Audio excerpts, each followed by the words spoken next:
That's Paulo. Nope. Wait, hold on. Let me Oh, reverse. come Let me on. move the cameras around. All right, here we go. Yeah, man. Yep. That's Paulo. That's Keith. And that's Otis. And we're SupaKnowVa. Yo, mama. It's like, all right, anyway. Um, so Keith, Yeah, that's kind of tell me, tell Paulo what you told me last week. really. so yeah. So over the winter break, actually I think it was right after Christmas. Me and the family, there was some clothes like that was Santa got that didn't quite fit or needed to be exchanged, or some things that needed to be returned. So we went to the mall to return those items. So after parking the car, started walking in. There was these group of young teens, male teens. It was nighttime and it had like the hoodies up and such. They were Hmm. walking from out of the mall and just yelling. Like one of them was just like yelling at I think this group of girls that were near the mall, and he was like cursing and saying like nigga this and all this other stuff. Oh And I'm boy. like there with my kids. One of my biggest pet peeves has always been like if you've got kids and you're like cursing around them, cursing at them, calling them names, Mhm. have them in a car like smoking cigarette, like and you're smoking cigarettes, or you got like really loud music, and you're got these little kids that are in the car with you. You're doing all these things, or just anywhere in general. I guess it's a peeve to me, and that just like it was just a straight. I'm I'm like sitting there turning to this kid. I'm like, hey, and he's just blatantly ignoring me. And so it's like I did like one more time, and he still ignored me. Then after that, I was like, just hey, just loud. And in turn, I was like, I got my kids here, man. Like, can you tone it down? And he just started like cursing at me, saying all these other things, and I was already aggravated. I started saying like, what, I wasn't saying like just I didn't say anything more or less, but I did put my hands out like because they were walking back the opposite way. And I'm like, come on. And they started walking back towards us. He's like, oh, you want to fight or you want to go or something like that. And I'm just standing out there, and I actually had the my daughter in her stroller. I was in the middle of pushing her out there, but after that, I just started like getting agitated with these Holy kids, cow. and they started coming back, and there's like I think like six or seven of them. And then Okay. my wife kind of stepped in and was like, try to step in and like calm the situation down. And they started calling her outside her name. And Mm.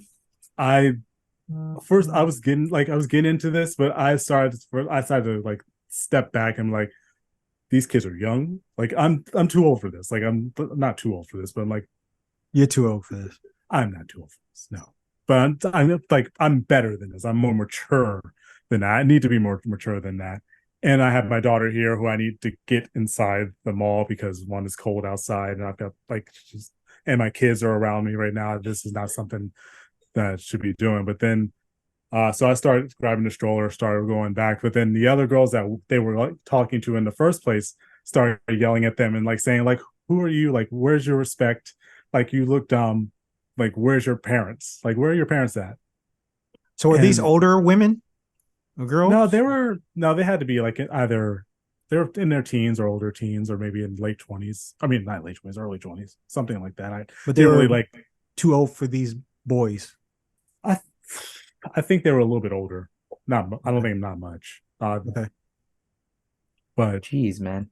after that, I was still angry, but it's like I also at the same time I had to start thinking, I'm like these what the things are these days is like I have to worry should have been worried more about my family. Like they could have maybe had a gun, they could have had a knife or something like that. Or like I'm like thinking now, like what if they saw me get out of my car and now I get to my car and it's been like bashed in, or what if they're waiting for us to come out of the mall and they want to do something.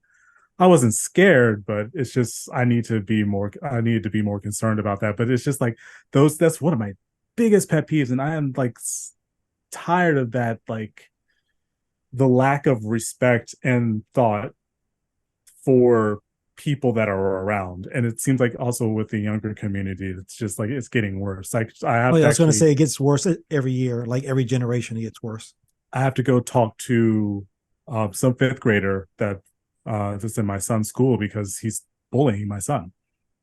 He's my son's not doing anything. He's not like Oh boy. trying to react to him, but today he just told me that he pushed him, gave him the middle finger, started calling them names.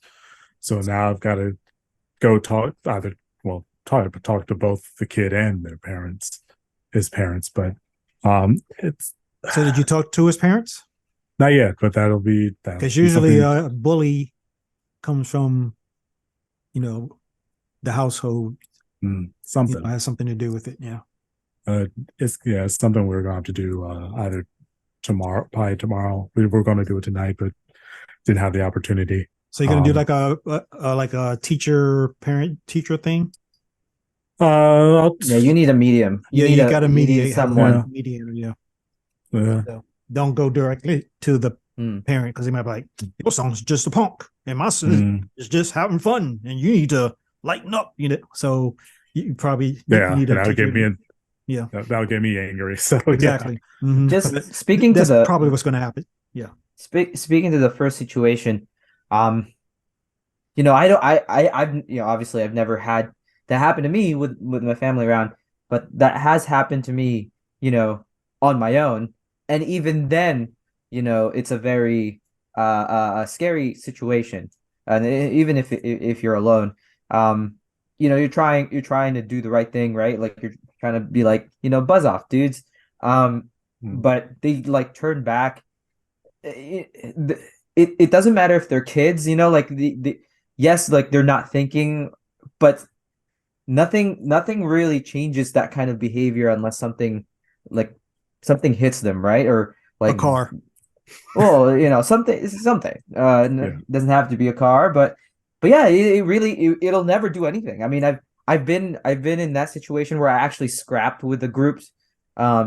If I needed to, I would have. Like I would have handled it, but it's just like I needed. But 7-on-1 are not good odds. I would have handled it. But even then, let's just say you took on the 7 and came out on top. They would have still thought that they did. They were wronged. Like it's like that dude's a dick. Like nothing's gonna change the way they think, unless you're like, I don't know, freaking Singham, who'll just like, I won't save you next time, or whatever. It's hard to talk sense into these kids that don't matter, and to their eyes you don't matter, and they call me whoever they interact. Well, they called you what? They call me old. I mean, because of your beard, man. Yeah, I know. I need to get rid of all this, but it didn't really hurt me much. But it's like they call me old. I think because you have a family too. Yeah, I think you did the right thing about not doing anything.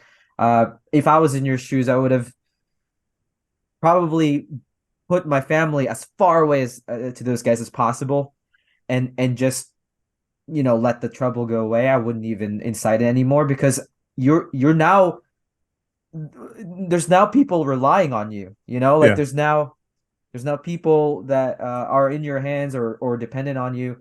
So the last thing you really want is some senseless violence, which I think at that time, if it did come down to a scrap, you would have gained nothing. In fact, you would have lost. If you won. And I had my son right next to me, and that's why I was like thinking, especially in hindsight, it's like now it's like, I probably shouldn't have even engaged, but it's just one of those it's just one of those pet peeves of mine that's like especially now that I have kids. Just it's always bothered me, but just at that moment, it just hit me. I was like, I just don't know the mindset of people who, even young people, that just like think that's you are the better person for doing that. Like, where do you come out with that mindset where you're out in public, you're like, you're not doing, like, it means nothing. You just look stupid. And now, speaking about the second situation, I recently watched this video that triggered me so hard.